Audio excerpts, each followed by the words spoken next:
নমস্কার, আমরা এখন উপস্থিত হয়েছি দত্তপুকুর থেকে ভেতরে 4 কিলোমিটার ভেতরে।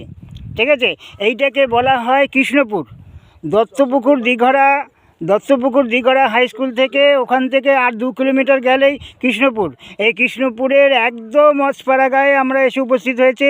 এখানে আপনাদের আমি দেখাবো যে কি করে একটা ধানি জমিতে বা একটা ফসল জমিতে বিভিন্ন রকমের ফসল হয়ে রয়েছে এবং সেইগুলো কাটে। ঠিক আছে, সেই কাটার জিনিসগুলো দেখাবো। আপনারা এইভাবে দেখুন, আপনাদের কাছে ঘুরিয়ে দিচ্ছি। আপনারা দেখতে পাচ্ছেন এই একজন কৃষক ভাই ওই তৈরি হচ্ছেন, তিনি ফসল কাটবেন এবং সাথে তার সহধর্মিণী রয়েছেন, তিনিও ফসল কাটতে সাহায্য করবেন। সত্যি এরা কত কঠোর পরিশ্রম করে সেটাই আমি এখন দেখাবো। দেখুন কেমনভাবে ফসল কাটছে, আপনারা দেখুন, খেয়াল করুন। একদম ঠিক আছে, একদম এক কোপে যেটা কাটছে, খেয়াল করুন কিভাবে কাটছে। একদম দেখুন, ঠিক আছে, হ্যাঁ দেখুন কিভাবে কাটছে ফসল। কত কঠোর পরিশ্রম করে এনারা কিন্তু মাথার ঘাম পায়ে ফেলিয়ে এনারা কিন্তু ফসল কাটেন। মানে এত কঠোর পরিশ্রম করে আমরা কিন্তু নিজেরা কখনো ভাবি না যে এত পরিশ্রম করে আমাদের জন্য করেন এবং আমরা সেটা কত নির্দ্বিধায় কোনো কিছু না ভেবেই আমরা কিন্তু কেটে। এই দেখুন সহধর্মিণী হয়ে কীরকমভাবে ওনাকে সাহায্য করছেন, খেয়াল করুন। ঠিক আছে, দেখুন আপনারা। আচ্ছা, আপনি একটু কাটা বন্ধ করুন। আপনি এটা কি কাটছেন, কি গাছ কাটছেন? এটা ভেন্ডি। আচ্ছা, ভেন্ডিটা হয়ে গেছে, হ্যাঁ, এটা আবার থেকে নতুন গাছটা হবে, আবার নতুন ভেন্ডি হবে। আচ্ছা, তাতে আমাদের সমাজের লোকরা একটু সবজি তো খেতে বেশি ভালোবাসে। আচ্ছা, তাই জন্য সবজিটা আবার থেকে হবে। হ্যাঁ, তা না, এই যে আপনার আমি দেখতে পাচ্ছি যে আপনারা কিন্তু ভেন্ডিটা গাছটা কিন্তু পুরো কাটছেন না। এই পুরো কাটছেন না, এখান থেকে কি পুরো কি আবার কি গাছটা হবে, আবার কি ভেন্ডি জন্মাতে পারে, আবার কি আবার কি হবে, সবজিটা একটু সস্তাও হবে।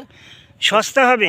কেন সস্তার সাথে কাটার সাথে সস্তার কি সম্পর্ক আছে একটু বলবেন? হ্যাঁ, আচ্ছা, এবারে জলটা হয়েছিল বলে অনেক আমাদের সবজি নষ্ট হয়ে গেছে। আচ্ছা, তাই জন্য সবজির দামটা একটু বেশি হয়ে গেছে। আচ্ছা, আমরা চেষ্টা করবো কি যেমনি জনগণের একটু দামটা কম। আচ্ছা, এখানে মোটামুটি এই যে জমিতে কতক্ষণ ধরে আপনারা সময় দেন, কতক্ষণ ধরে আপনার?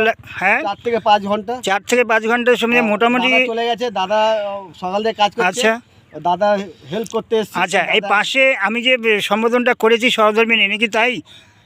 আপনি আপনার একটু পরিচয় একটু দিন, একটু বলুন আপনার পরিচয়টা দিন। আমি জ্যোৎস্না দাস। আচ্ছা, আমার বাড়ি দত্তপুকুর। আচ্ছা, আমরা এখানেই চাষবাস করি। বাহ, তার মানে আপনি কিন্তু দেখা যাচ্ছে যে মাঠে এরকম ফসল কাটছেন, তাকে আপনার সাহায্য করছেন ঘরের লোককে, এটাকে আপনি বরাবর করে আসছেন। হ্যাঁ, বাহ, খুব সুন্দর লাগলো। এই যে আপনি এই যে ফসলটা, এটা কি এক কপি কাটতে হবে এরকম কোনো নিয়ম আছে নাকি? হ্যাঁ, হ্যাঁ, কাজটা হবে বলে আমরা এটা করি। না, আমি কিন্তু জানি যে ফসল কাটতে গেলে 1 কপি কাটতে হবে। হ্যাঁ, 1 কপি কাটতে হয়, এটা কিন্তু আমার জানা। এবং আমি আরেকজনের সাথে পরিচয় করব। ঠিক আছে, আমি আরেকজনের সাথে পরিচয় করব। ঠিক আছে, এই যে আপনার নামটা বলুন একটু। আমার নাম রেজাউল। আচ্ছা, আপনি ছোটবেলা থেকে ফসলের কাজে রয়েছেন? এতেই যুক্ত। ফসলের কাজে রয়েছেন? হ্যাঁ, আমি ফসলের কাজেই যুক্ত। আপনি কি ফসল এই জমিতে ফলান?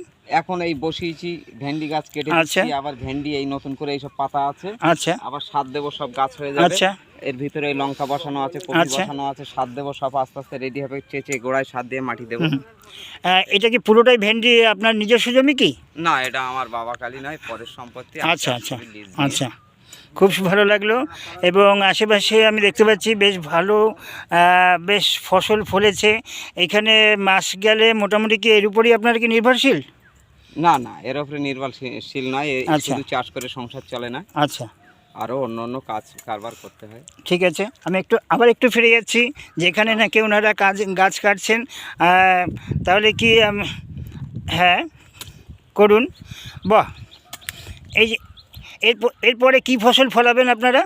এখন এর পরে এই কপি হবে, ফুলকপি, এই কপি আর লঙ্কা হবে। আচ্ছা, ভেন্ডি গাছে কিছু ভেন্ডিও হবে। আচ্ছা, শীতকালে সাধারণত ভেন্ডি গাছ বাঁচে না। শীতকালে বাঁচে না? না, এই তোমার ওখানেই লঙ্কা চারা আছে, তুমি যেখানে পা দিয়েছো লঙ্কা। আচ্ছা, তাহলে এখান থেকে আমি সরে যাই। ঠিক আছে, তাহলে আমার দাদা। আচ্ছা, উনি সকাল থেকে এইবারে খুবই কাম- পরিশ্রম করেছেন, অনেক আচ্ছা। কাজ করেছেন। হুম। তো মা বলল কি বাবা যা, তো দাদা জমিনে কাজ করছে, তো দাদা কাছে যা। আচ্ছা তো ওই আমার দাদা কাছে এলাম, আচ্ছা দাদা খাবার খেতে গেছিল, আচ্ছা আচ্ছা আচ্ছা। দাদা খাবার খেয়ে এলো। হ্যাঁ, আমি তাই দেখলাম যে তখন কাজ আপনারা করছিলাম। আপনারা দুজনেই কাটছিলেন এবং পাশে দাদা সবে এলেন। হ্যাঁ, খুব ভালো লাগলো আপনাদের সাথে কথা শুনে। আপনি কি কিছু বলবেন? একটু না, বলুন আমি না। এখন আর কিছু বলবো না। আচ্ছা, ঠিক আছে, খুব এখন ভালো লাগলো, ভিডিওটা অনেক বড় হয়ে খুব ভালো লাগলো, খুব কঠিন পরিশ্রম করেন, এটা জেনে আরও ভালো লাগলো।